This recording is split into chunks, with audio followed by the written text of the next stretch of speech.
سالفة حقيقية صارت بوحدة من دول الخليج. شخص وهو داش المسجد سمع صوت طفل رضيع برا بكرتون عند الباب، سلم للشرطة والشرطة قامت بدورها بتسليمه إلى دار الأيتام في الدولة المعنية. سلموه للدار وحطوا له رقم معين ودخلوا الدار.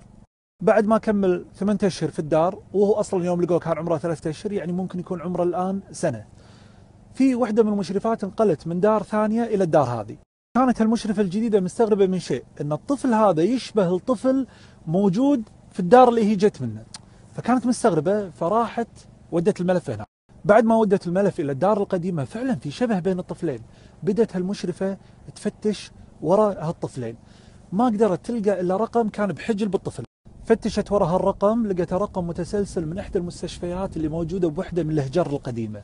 راحت فتشت أيضا في ملفات هالمستشفى، وكانت المفاجأة بأن تطابق رقم حجل الطفل اللي كان بقدم الطفل رقم مع ملف داخل المستشفى لولادة طفلين توأمين ولادة قيصرية، ومكتوب بالملف تم استلام الطفلين من قبل الأم والأب وقد غادروا المستشفى، وموجود العنوان. خذت المشرفة العنوان وراحت لبيتهم، والحمد لله لقيت عنوان الأب والأم بوحدة من المناطق القديمة. طقت الباب، طلعت لها وحدة عجوز، قالت لها آمري يا بنتي. قالت لها فلانة تعرفينها؟ قالت لها العجوز إيه هذه بنتي. كانت تقول لها المشرفة أقدر أكلمها؟ قالت إيه حياك الله داخل، لأن هي ما تقدر تطلع لك برا.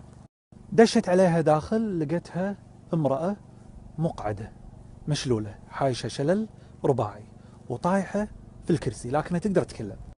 بعد ما شافتها المشرفة وقعدت معاها سألتها، قالت لها أنت عندك أولاد توأم؟ تفتت على طول بغرابة، قالت لها إيه عندي أولاد توأم. ما عرفت شو تقول المشرفة. قالت لها صدقينا أولادك توأم، واحد عندنا الآن في الدار اللي احنا فيها المنطقة اللي احنا فيها، وواحد بدار ثانية منطقة ثانية. انهارت الأم بطريقة لا توصف، وانهارت العجوز اللي موجودة. قامت المشرفة تهدي فيهم وتبي تعرف شو القصة، تبي تعرف شو السالفة، شلون تركتي أولادك كذي. قالت الأم كل هذا من زوجي. بعد ما طلعنا الأولاد من المستشفى ورجعنا البيت، تمينا بالبيت أسبوع أو أسبوعين، بعدها طلعت مشوار، عملت حادث وانشليت. والمشكلة أني تميت بالمستشفى شهر ونص أو شهرين، بعدها طلعتني أمي للبيت، وما قالت لي أمي أن الأولاد خذاهم زوجي وطلع فيهم البيت.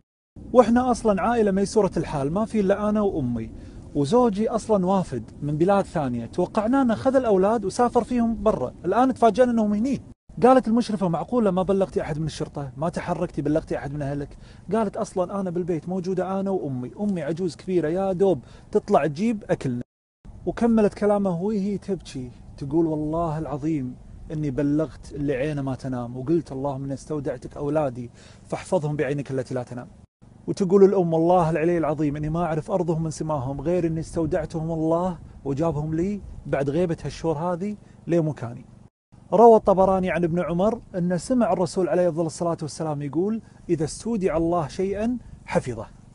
بعد هالقصة وبعد قصص كثيرة كلنا تقريبا مرينا فيها، كم شخص فينا إذا استودع شيء عند الله وجده؟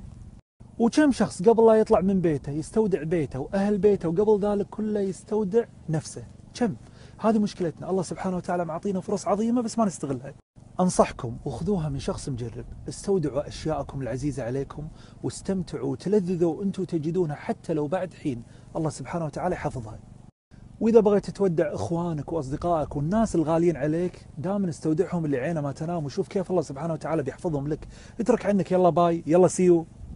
أخيرا اللهم إني استودعتك نفسي وبيتي وأهل بيتي وأحبابي وأحبابا ما التقيت فيهم من وراء الشاشات، لكني ألتمس فيهم الحب.